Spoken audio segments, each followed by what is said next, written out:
So, first of all, thank you so much for having me and inviting me. I also want to extend my thank yous to everyone involved in the conference and the Medienwerk NRW in general. Yeah, we've been working together for almost 10 years now. So, yeah, keep up the good work. Thank you so much.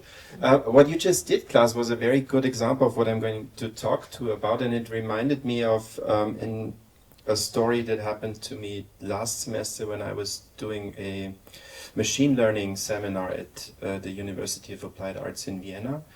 And we were always reading one of the sort of technical literature about machine learning and a critical text about it. And as it so happens, I didn't really feel like reading the technical chapter again, so I asked ChatGPT to give me a summary of, say, chapter 2 of a book about machine learning, and it gave me a very, very good and precise summary of that chapter. But I did read the chapter beforehand, just a couple of weeks earlier, and it somehow seemed strangely unfamiliar. So after some asking around, I finally figured out that ChatGPT had been lying to me, because apparently that version of ChatGPT didn't have this exact version of the book in its database. So it somehow did what every student would do and sort of, flunked its way around it. So we have no idea if that was actually the definition of data according to Matthew Fuller, but it seems very plausible. And this sort of testing, I think, is quite interesting for our topic here today, because it brings us to the way that we still sort of think about artificial intelligence and how we can measure it somehow, because that seems to be something that we are very keen on doing, even though it might not be very necessary, actually. So you've all heard of the Turing test, of course. And what I find striking about the Turing test always is that it, of course, isn't a precise measurement of intelligence in whatever kind of way, but is really just a test whether someone or something is able to trick us into thinking that something is intelligent. So I find that inherently a very creative and artistic process, because what it does is poetic and political in the very sense of the word, actually. It tries to convey a certain message. It tries to create an impression, create a mental image, and create a personality or an artwork, you could say. The same thing in a slightly different way of storytelling happens in the movie that probably most of you know, Blade Runner, from the 1980s, which was, unfortunately, the contrast is really bad. Maybe we can switch off the lights here, which I used for the title of my lecture today, because it is full of really nice quotes. I'm going to keep this in my hand. It is full of really nice quotes, and if only you could see what I've seen with your eyes, is something that struck me as quite fitting when we talk about the way that machine learning systems produce systems of machinic vision, of the way that we think about how machines are able to see the world and how we are able to see machine learning systems. The reason why I try to steer clear of saying artificial intelligence too often is because we will discuss that later on, but you can sort of ring a buzzer whenever I say artificial intelligence. I really mean to say machine learning systems, but it's just it seems more clunky, and also that has political reasons, of course.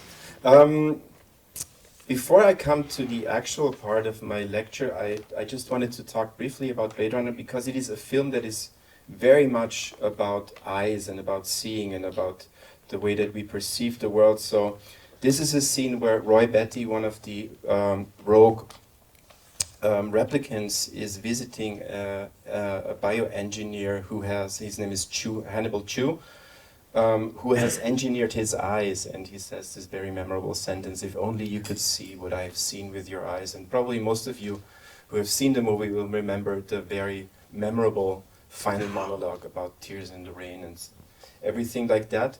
But the movie is really full of images that can be very fruitful for our understanding about how vision and visibility of certain groups and cultures, for example, is represented in machine learning systems, because we have this other example of Pris, who's a, I think it's called a pleasure replicant, so she's used for prostitution purposes, and I found it quite significant that her eyes get blacked out in the movie, that it's sort of a censorship bar that gets applied to her.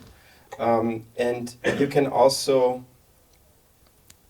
realize after some while that all the replicants that you see in the movie, and that's interesting when we think about the main protagonist also, have these sort of owl eyes. So this is the final scene of Roy Batty gouging out the eyes of his creator, Mr. Tyrell. So if you rewatch the movie, try to pay attention to everything that has to do with vision. By now, we have learned quite a lot about the representation of reality in computer systems, and many of you might have heard about the term latent space. So this is somewhat what it might look like. And this is maybe where I want to start in terms of when we think about the question what intelligence is.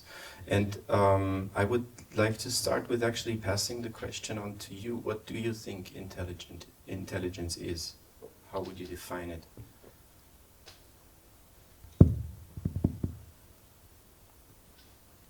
Comment anyone? So I think, well, I always like this image from another very famous science fiction movie.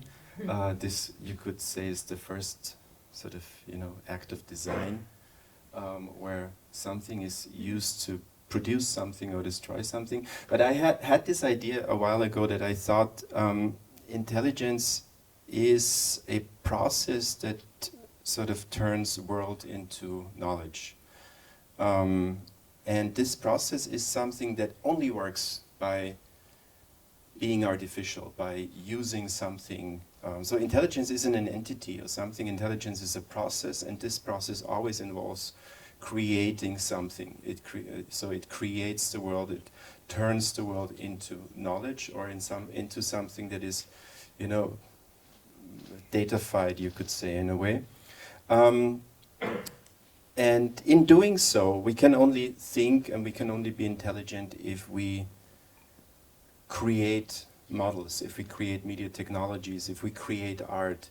In short, if we are poetic, you could say.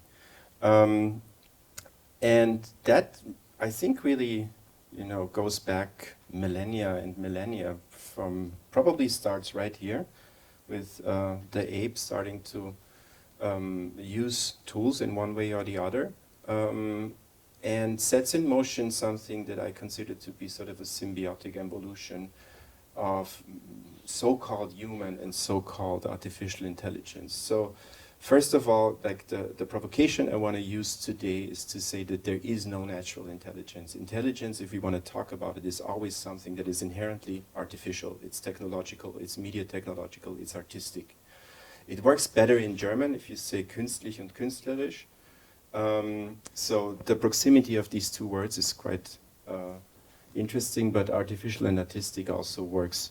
But the question that I also want to pose is, why do we have to be intelligent? So what's the reason for that? As living entities, as beings, what's our main motivation being here? Like, try to really cook it down.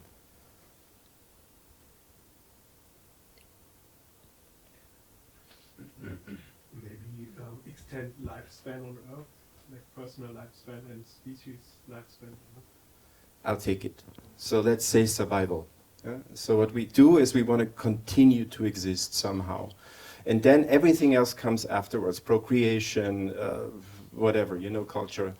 Everything comes after survival. So what do we need to survive? What do we need to mentally process, or maybe understand? So what's the main objective of being intelligent? Yeah. means to some ends. What do we need to know? Means to achieve certain ends. Mm-hmm. Instrumental thinking or processing.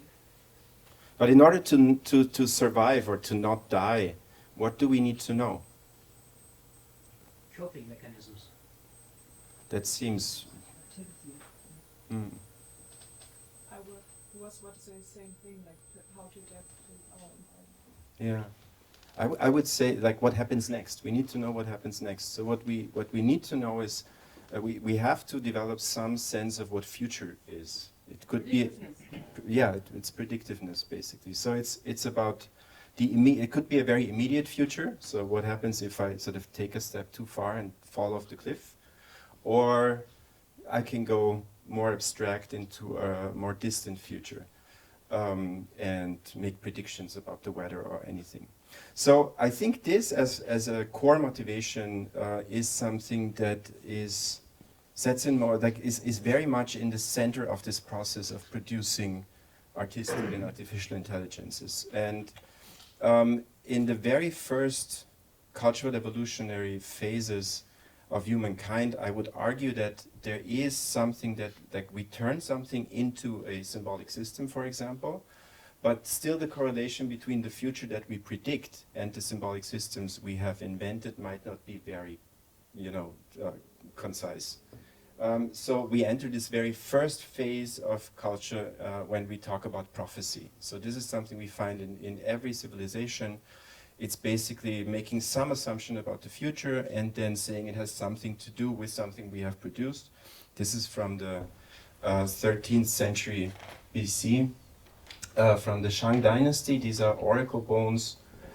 There are the like tortoise shells.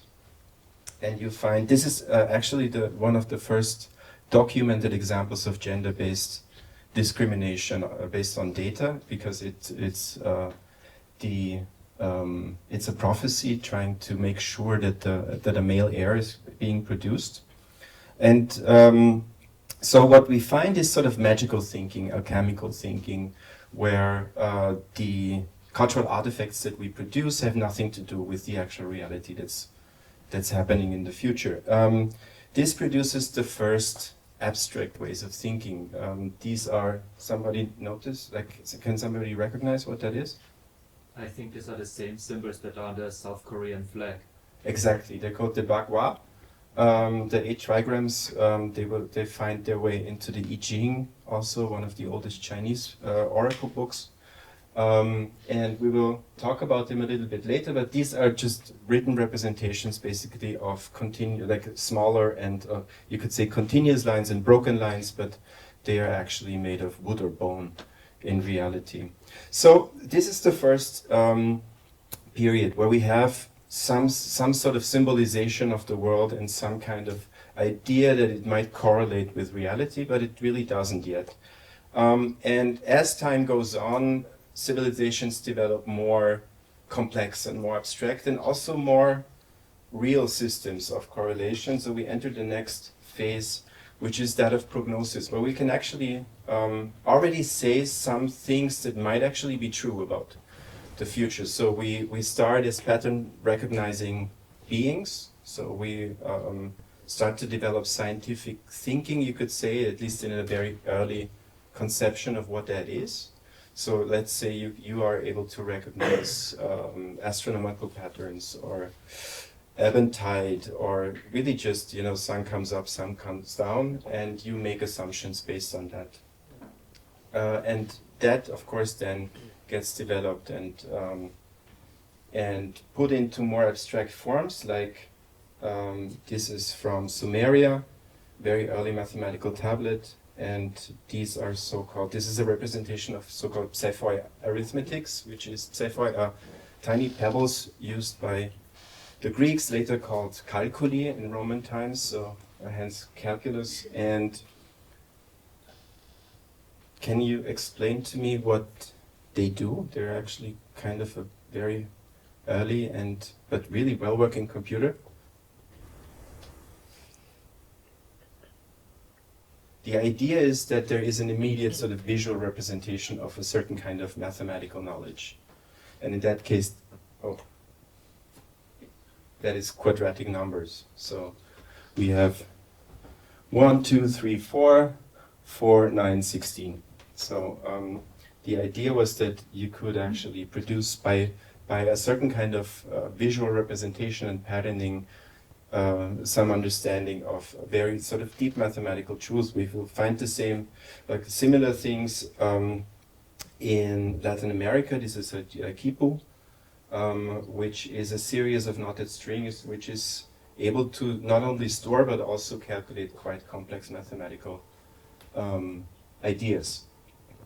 This is actually from an interesting design project because it encodes data from the OECD Inequality Index. If you want, I can give you the link later on. So this is a recent project, but they look the same. So once we have these very, very basic models in place, the next thing that happens, of course, is we develop writing systems and alphabets. And for the first time, we have, and we find this in many, many cultures, not in all of them, which is also quite interesting, but in many of the Occidental cultures, we find writing systems, we find alphabets, and with those we find the concept of the representation of something infinite in discrete form. So we have a finite set of elements, say letters or numbers, and by that we can basically produce everything or represent everything. So we enter a new stage of symbolic thinking, you could say, and that is the stage of permutation. So I'm making quite big historical jumps here. This is not meant to be sort of a continuous and complete historical representation, but it's really just a sketch of an idea.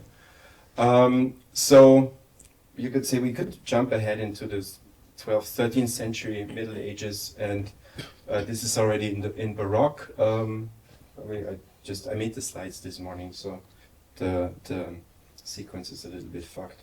So let's start with this one.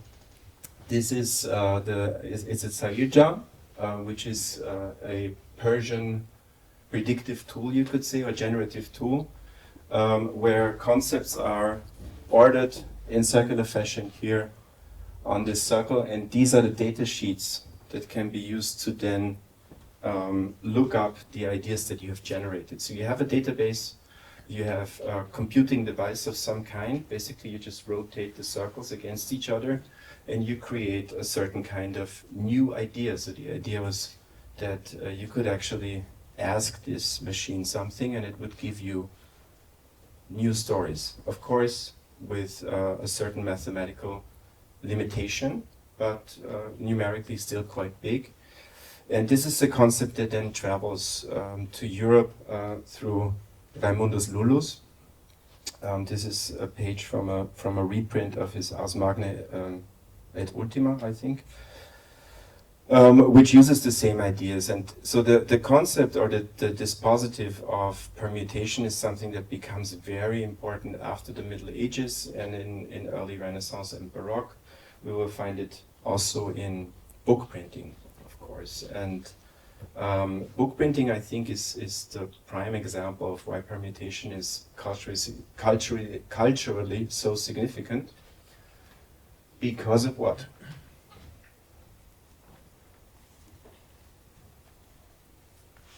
Distribution. Distribution, exactly. It's not fun with you because you always know the answer right away. We can direct our attention here. This is the typesetting case. So what happens with book printing for the first time in history, really, is that if you imagine you're a book printer, say in the 15th century, somewhere around here, and you might even not be able to write and read yourself, but you decided to enter the book printing business and have a startup. So you buy the basic set, you buy some letters, you buy an old wine press, and you start printing books. So you run into a very practical problem because, as you say, the distribution of letters is very uneven. So you need some letters quite often and some letters not at all, or very rarely ever. So with this objectivity and materiality of language suddenly in place. So you have letters that you can actually touch, that you can actually manipulate with your hands. What enters our mind is, for the first time, or like language gets significantly changed because it becomes something statistical, in a way. This significantly changes the way that cryptology is done at the time, but I won't go into that. But yeah, language becomes something very operational and very technical, you could say, not just a mere representation of what we think or what religious texts give us. And it becomes a whole different thing in terms of cultural relevance also. As you know, book printing is something that is very closely connected to the Reformation and to alphabetization on a large scale in Europe over the next century. What's interesting is that against the backdrop of permutation and symbolic operations and book printing and alphabetization is the development of symbolic algebra, which happens at the end of the 16th century. It always struck me, because I didn't really think about it for a long time, that the mathematical formulae that we're so used to writing and reading today are something that have a very, very precise historical origin. It is not something that is sort of super historical, that has always existed, because we sometimes perceive it to be as something artificial that exists outside of cultural history and outside of sort of human language, you could say, but it is something that really is invented at the end of the 16th century and then developed very fast in the 17th century. And basically, like, the major steps are being done within a couple of decades. And what it also does, it is in certain circles, of course, it changes the way that we think about the alphabet and we think about writing, because suddenly writing, so before the writing and letters have become something technical, something material that we can touch and manipulate, but suddenly it's something that we can also do math with. So it seems that it becomes sort of the ultimate tool. And interestingly enough, in the very moment that happens, and now I'm doing a little detour,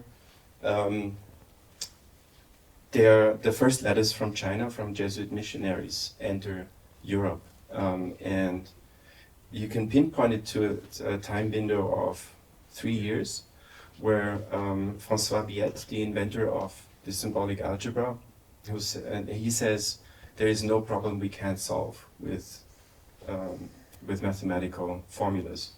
And so it seems the work on the alphabet is done. You know, there's nothing else to do. We can calculate with it, we can write with it. It's become the most powerful cultural tool we have. And if you will, it becomes an artificial intelligence, you know? But you still have to operate it yourself. And at the same time, suddenly there's literally one letter by Matteo Ricci, Jesuit missionary in China, addressed to one of his brothers in Portugal at that time. And he writes, well, look, here in China we have a writing system that is equally ancient, even more ancient than the alphabets that we have. It consists of roughly 95,000 characters. They're all individual, they're all really complex, and they have no relation to what they sound. So it's really hard. So and it completely puzzles the shit out of the West, and people really don't know what to do with it. And there's a lot of protectionism going on at the time, actually, because what happens in Europe in the 17th century when it comes to language and intelligence and thinking is that we have this scientific revolution where people, you know, do incredible poetic and creative work when it comes to inventing mathematical languages.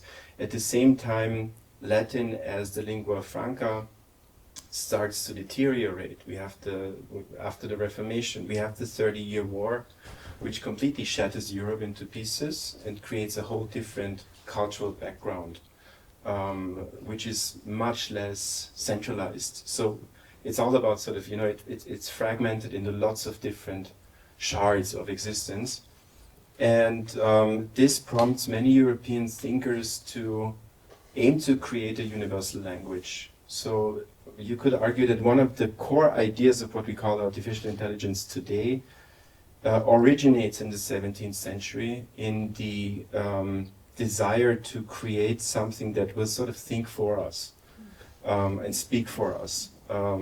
This can be found in the universal characteristic or universal language that pretty much every prominent thinker of the 17th century tries to invent. And all of these endeavors, of course, are unsuccessful. All of these are somewhat bizarre, but say quite a lot about the way that we conceive of the relationship between thinking and writing and language and the representation of thought in exterior means. So this whole idea of exteriorizing intelligence into something that can maybe work autonomously, even though maybe guided by us, originates in the 17th century.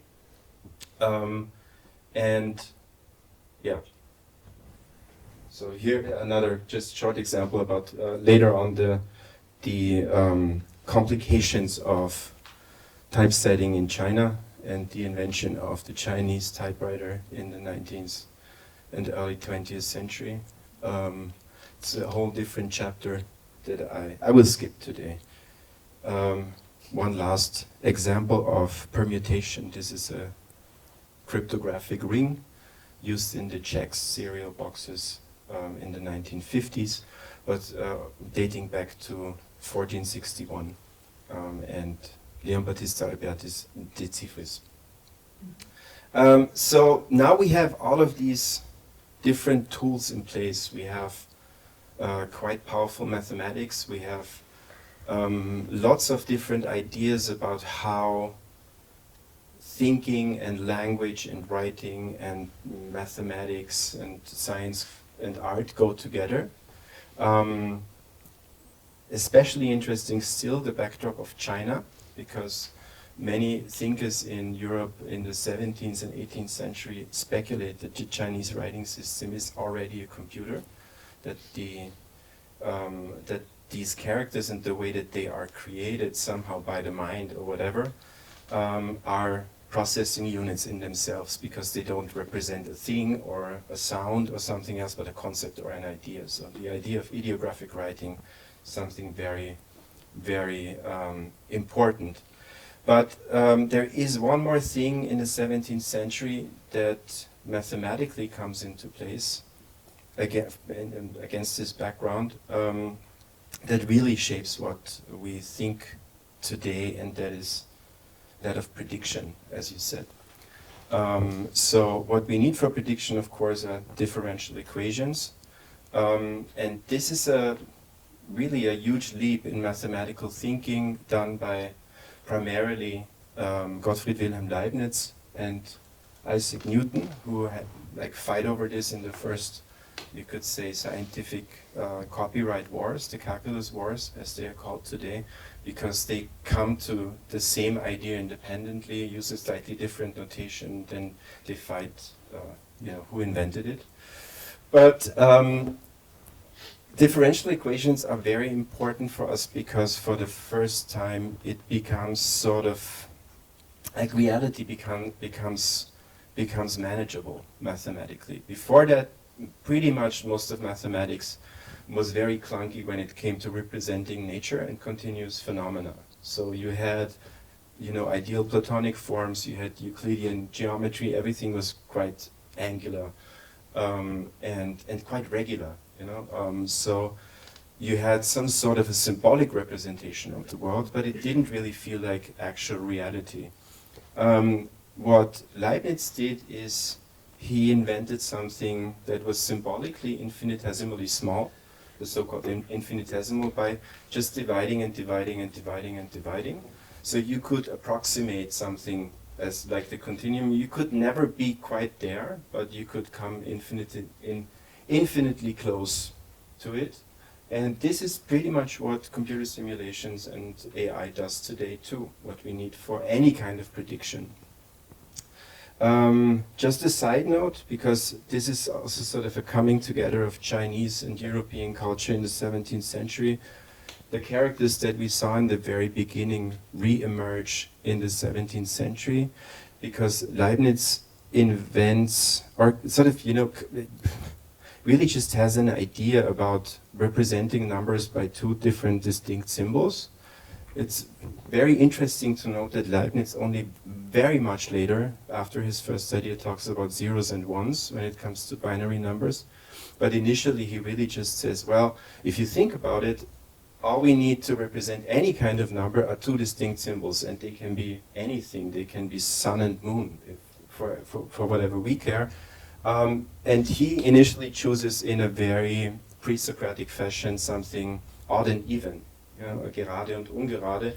And of course, the evenest thing you can have is a straight line, and the most uneven thing is a circle. Leibniz being the first network thinker, because he really doesn't very much publish books, but he mostly disseminates his knowledge across the postal network. So he writes letters. You could say he has a mailing list. He distributes this idea of binary numbers in his network, comprising of over 1,000 people. Of course, not addressing all of them, but some of them. And after a couple of years, he gets a letter back from a Jesuit missionary stationed in Beijing, saying, well, these look an awful lot like these. And these are, these are the oldest, most ancient characters of the Chinese language, which of course isn't true. They're not language symbols, but there is a myth going around at that time that these might be the earliest forms of writing, and might be sort of if you boil down the Chinese character system, you will arrive at this. So, of course, a fantastic idea, binary representation of something very complex. So another idea that pops into being at that time. So now we have all the tools that we need, basically, for digital thinking and for artificial intelligence. We have binary numbers, which back then nobody really figures out that it might be very good for a machine to use. We have differential equations used for any kind of simulation. What else do we need for building ChatGPT? Data. Data. Yeah, data is always there. Compute power. That's a good point. That's something that always struck me as quite funny in the 17th century, because it always seemed to me that one of the driving forces of scientific discovery in the 17th century was laziness. And the idea that you could outsource thinking, because suddenly you had quite powerful mathematical tools, but it was very tiresome to do these calculations yourself. So Leibniz says, well, ideally I have an army of people doing these calculations for me, because now you have the tools to sort of, predict the future mathematically, but you are much too slow to do so. So you need like lots of people to do that, or ideally a machine. So this is also, of course, the time where the first calculating devices are being built, but they are quite primitive, of course. They can only add and subtract, multiply and divide.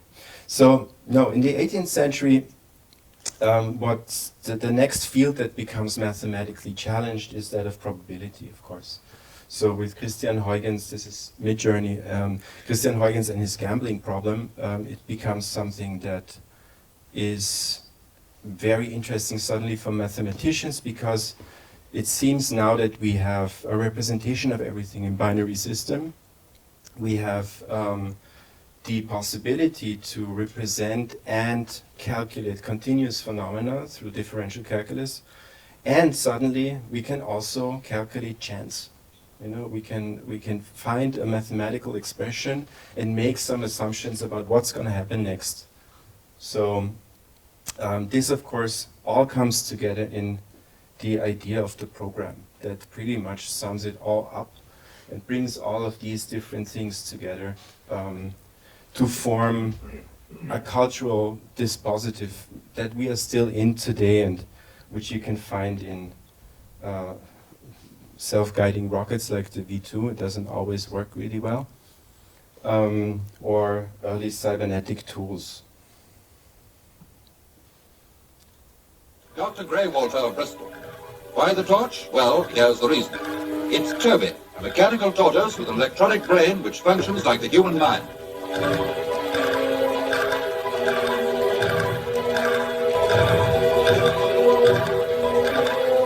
Toby's head, or rather magic eye, is a photoelectric cell constantly revolving until it picks up the strongest source of light, to which it is then attracted. In this case, an ordinary electric torch guides the mechanical tortoise in any direction its inventor chooses. It can also negotiate obstacles. When it hits an object, the pressure on the shell causes a short circuit of the photoelectric cell mechanism, and the tortoise moves at random until it is free of the obstacle.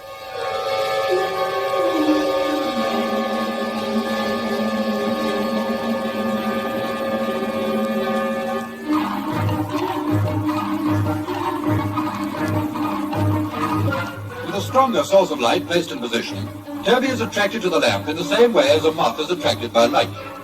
Now the front wheel of the tricycle undercarriage, which is coupled to the photoelectric cell motor, is turning on its axle while the two back wheels remain static, and the tortoise attempts to get still closer to the light.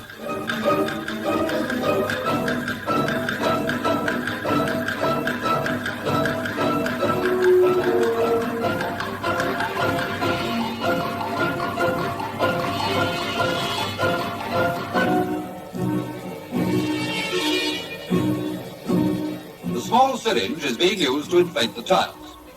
And with its shell removed, the inner workings of the complicated mechanism of Dr. Walter's brainchild and the immediate effect of light on the magic eye can be seen.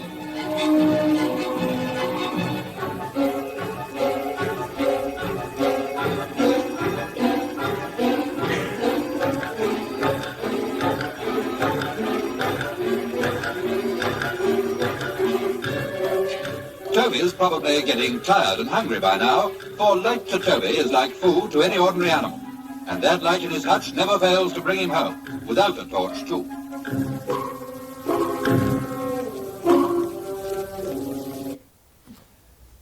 I really like, of course, that it's a tortoise and it sort of reconnects to the earliest form of Chinese oracle bones.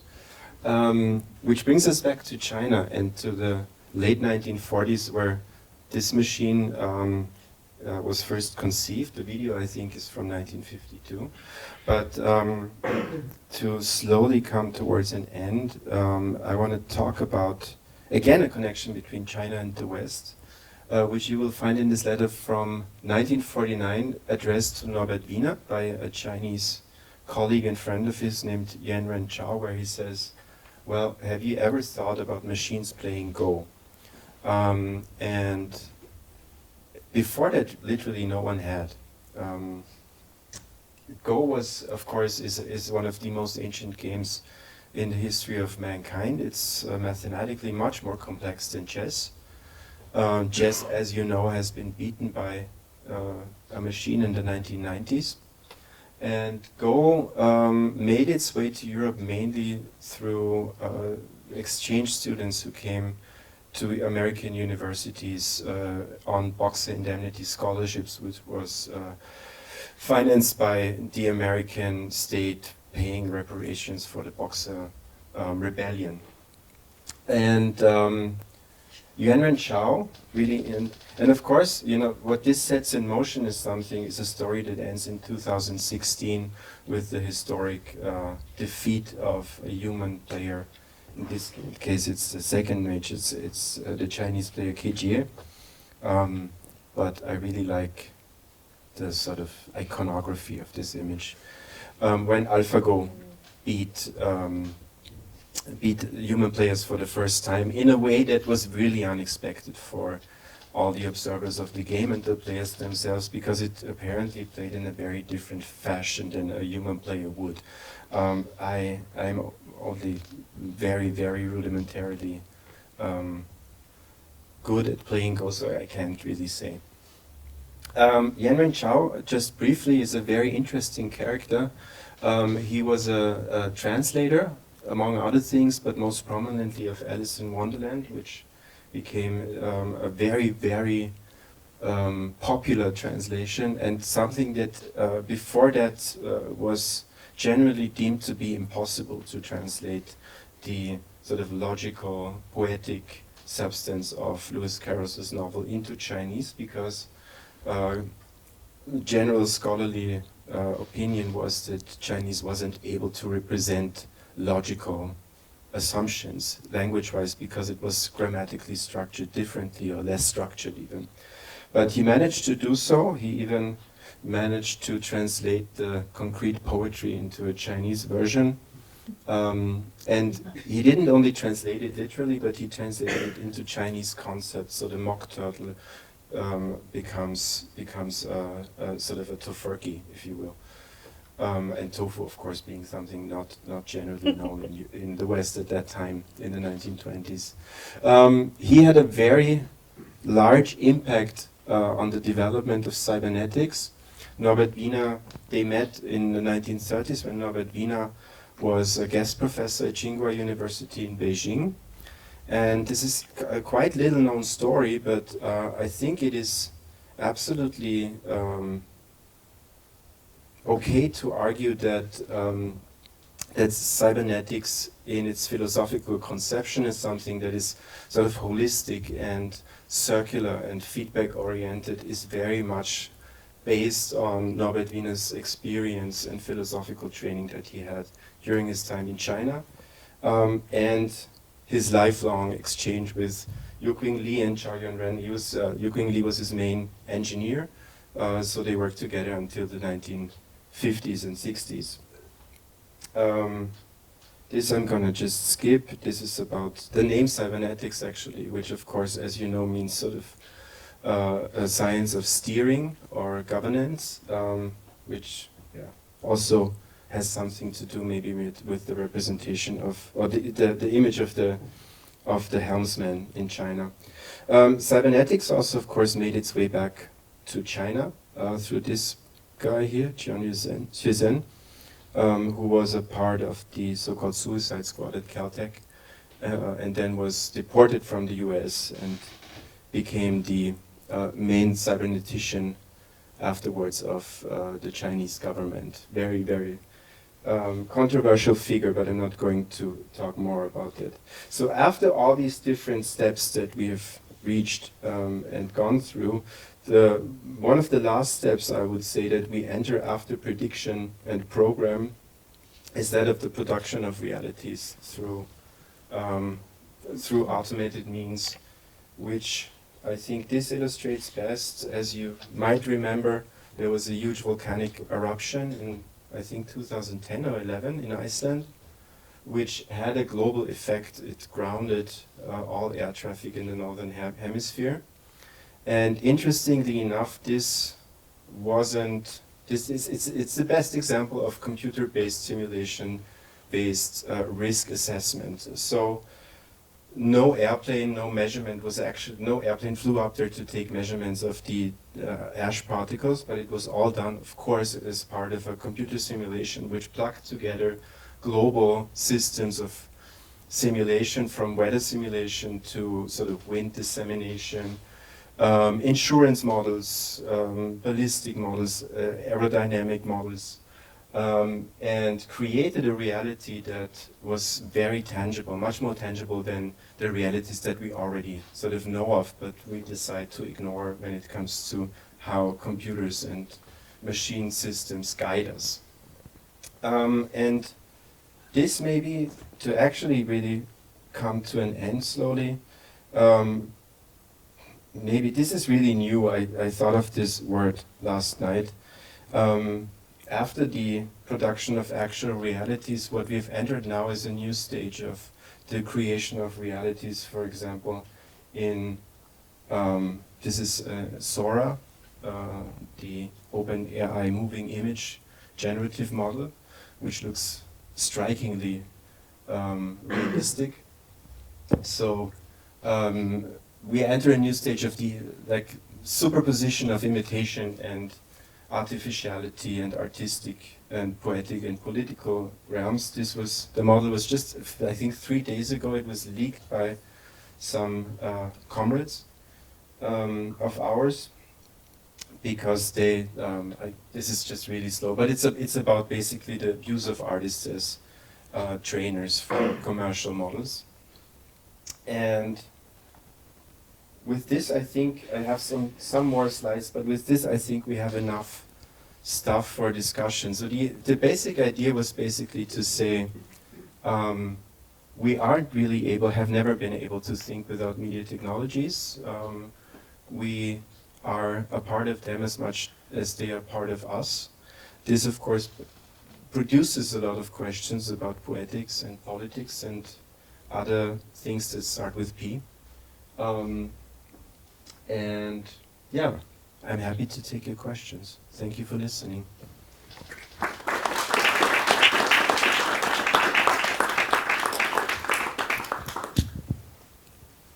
Thank you. Thank you so much, Paul. I think we will just start with questions from you, if there are any, and if there are not. I think Paul and I will talk for a bit, but it would be much more interesting for me, I think, to hear your questions, observations, thoughts, as I mentioned, in German or English. And since we record all of it, if you have a longer question, maybe use the microphone or others in the back so that we can hear it on the recording as well.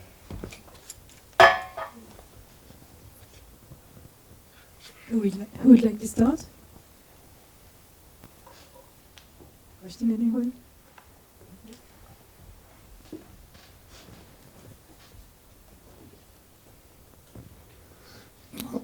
Thanks for this interesting talk. It was quite inspiring. Nonetheless, I want to challenge your main thesis, namely that intelligence is never natural. I mean, you're right in. If you said you were right if you said the concept of intelligence is, of course, a human invention, like all concepts. It was coined by psychologists, as you surely know, about 120 years ago. But what it means, I would say, is not a process, as you claimed, but it's an ability. It's an ability concerning learning processes, and the simplest, crisp definition would be intelligence is the ability to make learning processes useful. That would be my alternative definition, in short.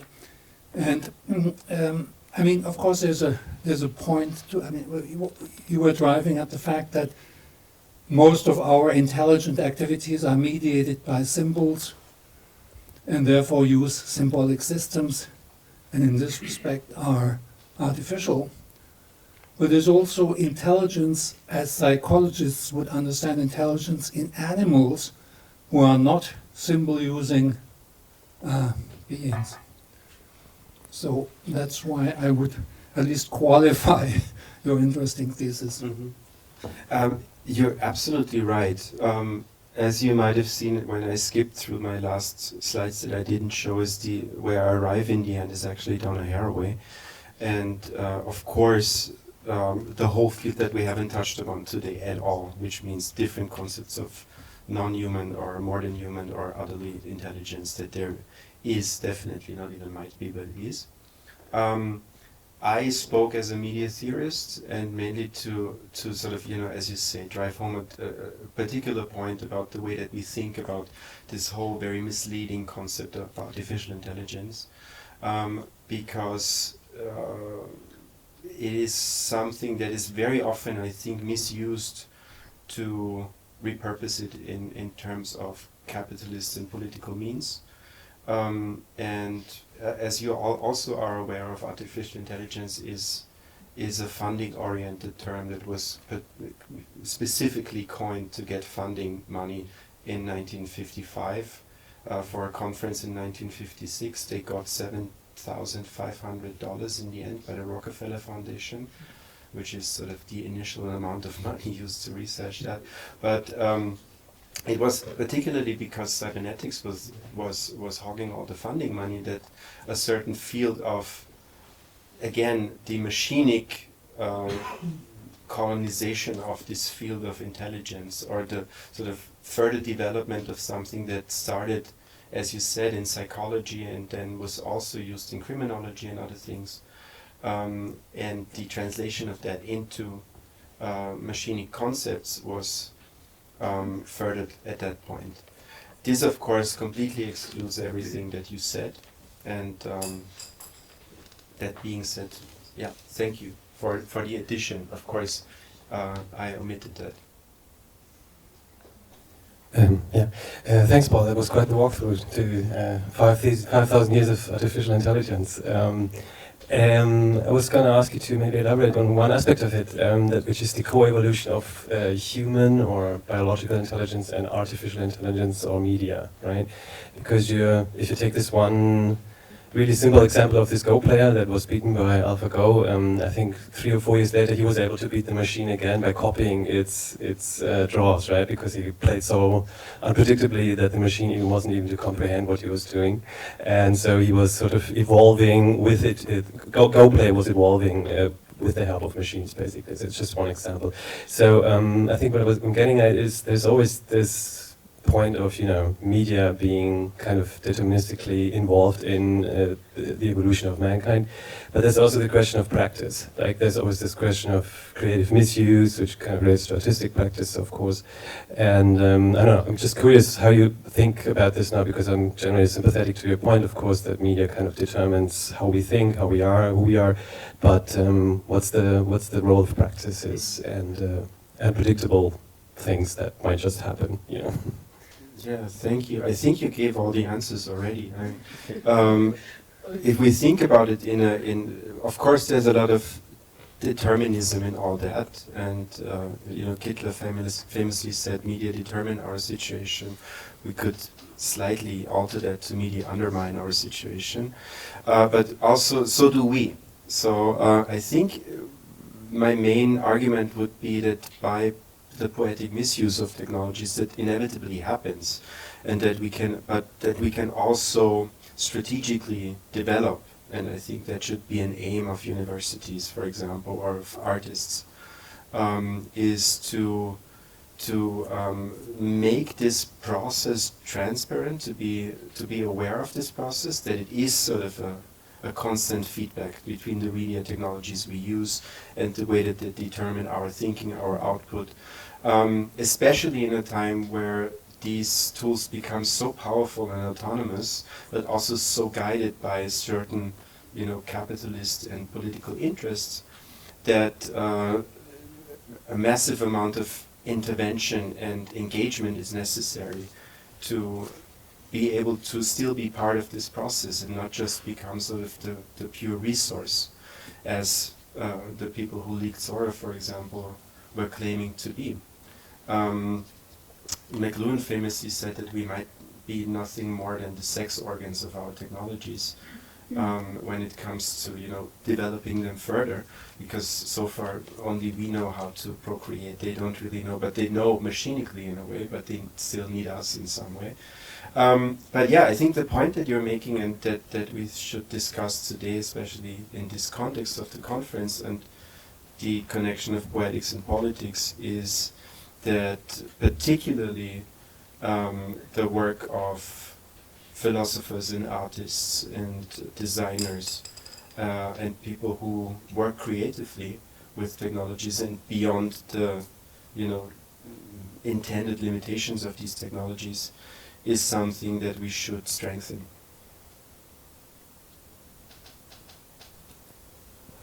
Thank you so much. So I'd say we have time for one last question and answer. If you'd like, please go for it. Yeah, thank you so much for your talk, inspiring talk. And I surely go along with your plan. Intelligence is always artificial. And I was wondering, you had this last slide at AGI Corp. What's your thing on the debate on AGI, and maybe what happens if the artificial intelligence we are calling artificial intelligence right now, like in the discourse, is improving on this type of intelligence, like this What is your that's why I didn't show the last slide, because it was just like a stupid wordplay that came to mind this morning from Agitprop, of course, which is, I think, maybe the stage that we are in right now. It's something, it's a propagandistic term that is being used and abused on a wide range of topics. I'm not really sure about AGI, actually. I don't really have much to say about it at that point. It would be interesting to see if any kind of machinic intelligence proves creative enough not to think just purely in capitalist terms. That could be interesting in terms of actually proving to be some form of intelligence that eludes us still.